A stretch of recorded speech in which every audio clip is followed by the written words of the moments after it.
The dish we are going to prepare now is what we call the Perapattichathu. We have two varieties of bitter melon, the dark green and the light green.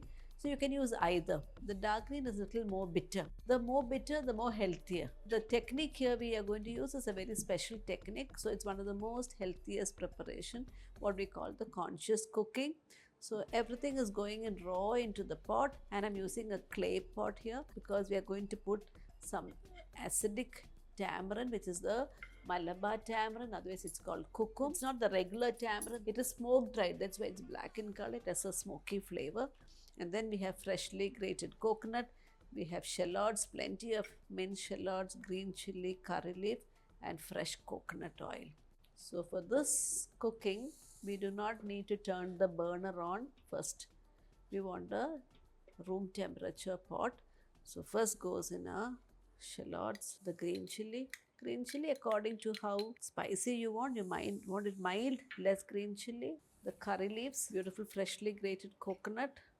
And that's the kukum, which is soaking in water. Traditionally, this is prepared by combining it all together with the palm of your hand. You rub it to the coarse surface of the clay pot.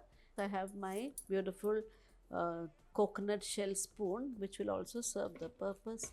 Here you can see I'm giving it a strong press because we want the juice of the shallots to be released and get combined into the coconut mixture. A dash of salt, some coconut oil. The flame is not on, the pot is cool, then goes in the bitter melon.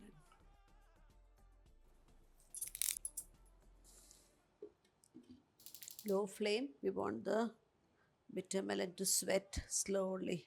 We know when it is cooked, when the melon becomes translucent. Don't overcook, we still want to get the bite of the vegetable. After 2 minutes, you can give it a stir, a gentle stir after 1 minute if it's still not cooked. But again, what I would always say is too many times you open and close, oxidization happens, the beautiful colors are lost. So we will wait for 3 minutes. Not cooked, we will do the open cooking. We should not put the lid back. Here's a finished Pavakka Perapattichathu. It's ready for serving.